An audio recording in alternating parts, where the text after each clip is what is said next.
नमस्कार। जय भीम साथियों, दैनिक दस्तक पर आपका स्वागत है। मैं हूं आपका होस्ट जेपी गौतम।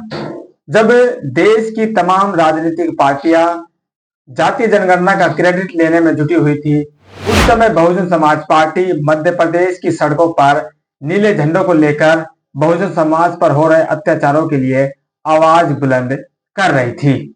2 मई 2025 बहुजन समाज पार्टी मध्य प्रदेश में इस समाज के लिए धूल फांकने का काम कर रही थी। वहीं अन्य विपक्षी पार्टियां जो खुद को दलित हितैषी बताती है, बहुजन हितैषी बताती है, बाबा साहब के अनुयायी बताती है, वे पार्टियां जातीय जनगणना का क्रेडिट कैसे लिया जाए उसमें खुद को व्यस्त रखे हुई थी। क्या सारा मामला है और क्यों बहुजन समाज पार्टी इस भरी दोपहरी में चिलचिलाती धूप इस समय पड़ रही है, इस महीने में भी वो सड़कों पर धूल फांक रही है। आखिर ऐसा क्या मामला है, ये सारी बातें आपको इस स्टोरी में बताने वाले हैं। 30 अप्रैल को मोदी सरकार ने एक अहम निर्णय लिया है। वो जातीय जनगणना इस देश में कराएगी और बताया जा रहा है कि 2027 तक इसके आंकड़े आ जाएंगे। अब इस जातीय जनगणना को हमने लागू करवाया, ये तो हमारी मांग थी, ये हमारा मुद्दा था, हमारा एजेंडा था। तमाम विपक्षी जो पार्टियां हैं इसको भुनाने में लगी हुई हैं। बड़े बड़े पोस्टर बनवाए जा रहे हैं, बड़े बड़े बैनर बनवाए जा रहे हैं, सोशल मीडिया पर उस छवि को दिखाया जा रहा है कि भाई ये तो विपक्षी पार्टियों का एजेंडा था, जिस पर मोदी सरकार अब झुक गई है और वो विपक्ष की बात को मान रही है। इसलिए मोदी सरकार अब विपक्ष के सामने झुकी हुई नजर आ रही है।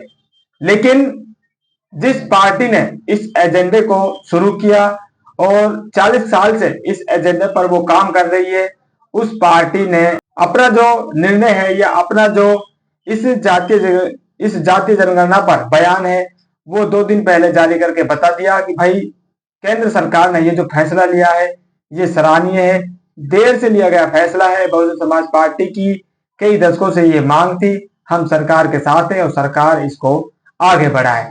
मामला यही खत्म कर दिया क्योंकि उसको इस मामले से आगे देखना है।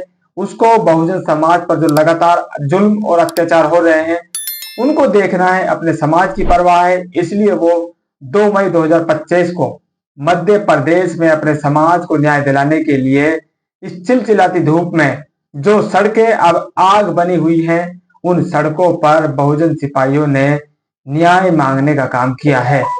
सांसद रामजी गौतम और जो नेशनल कोऑर्डिनेटर है वर्तमान में, वो उस आंदोलन को लीड करते हैं और मध्य प्रदेश के मुरैना जिले में साथियों ये बहुजन समाज पार्टी की आंदोलन रैली हुई है। और आप विजुअल्स देखेंगे, वहां से जो वीडियोज आए हैं, फोटोज आप देखेंगे तो आपको मालूम चलेगा कितनी बड़ी संख्या में बहुजन समाज पार्टी और बहुजन समाज के समर्थक लोग मध्य प्रदेश की सड़कों पर जुटे हैं। और सारी सड़कें आपको साथियों नीले झंडों से पटी हुई नजर आएंगी। आप कुछ फोटो देख, वीडियो भी मैं आपको बगल में दिखाता चलूंगा। आप फोटो पहले देख लीजिए किस तरह की बड़ी संख्या में वहां पर लोगों का जुटान हुआ है। मीडिया से उन्होंने बात करी है और जिस बहुजन समाज पर अत्याचार हुआ है, 14 अप्रैल की एक घटना है, वहां पर जाटव समाज के 2 लोगों की हत्या कर दी जाती है सिर्फ जय भीम बोलने के नाम पर। उन लोगों के पीड़ित परिवार से वो मिले हैं, बाकायदा मंचों पर सांसद रामजी गौतम ने उनको बुलाया और मंच पर उनसे बातचीत करी है। आप फोटो उसका देख सकते हैं। तो बड़ी भारी संख्या में बहुजन समाज पार्टी के जो समर्थक है, कार्यकर्ता हैं, वो मध्य प्रदेश की सड़कों पर इस चिलचिलाती धूप में उतरे हैं। जो सड़कें अब अंगारे बनी हुई हैं उन सड़कों पर वो बहुजन समाज को न्याय दिलाने के लिए उतरे हुए हैं। और सांसद रामजी गौतम ने भरी धूप में इस आंदोलन को लीड किया है। वो पैदल चले हैं और कलेक्ट्रेट पर ज्ञापन देकर उन्होंने मीडिया से बात करी है।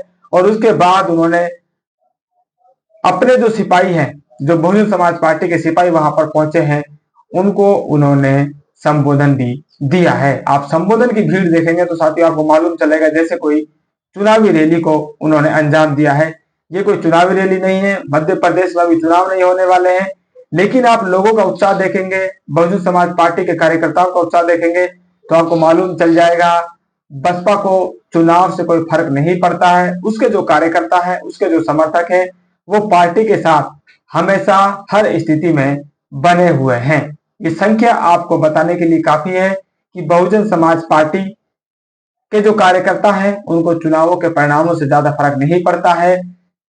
बहुजन समाज पार्टी देश की आवाज बन रही है, देश के नागरिकों की जुल्म जाति पर वो आवाज उठा रही है, ये उसके लिए ज्यादा मायने रखता है। अन्य जो पार्टियां खुद को बहुजन हितैषी बताने में जुटी हुई हैं, बाबा साहब के फोटो को लेकर वो आज राजनीति कर रही हैं, उन पार्टियों की तरफ से एक साथियों ट्वीट तक भी नहीं आता है। वहीं बहुजन समाज पार्टी अपने समाज को जुल्म जाति से छुटकारा दिलाने के लिए, मैं बार बार साथियों आपसे कह रहा हूं, इस भरी धूप में जिस समय सड़कें अब अंगारे बनी हुई है, उस समय बहुजन समाज पार्टी अपने समाज को न्याय दिलाने के लिए उन सड़कों पर धूल फेंकने का काम कर रही है। जो लोग ये कहते हैं कि बहुजन समाज पार्टी ने क्या किया है और क्या कर रही है, उनके मुंह पर साथियों ये तमाचा है। तमाचा तो क्या कहेंगे, बहुजन समाज पार्टी अपनी जिम्मेदारी निभा रही है। सिर्फ देखने का फर्क है आप किस तरह से देखना चाह रहे हैं। तो ये जो फोटो है साथियों और आपके लिए छोड़ जाते हैं।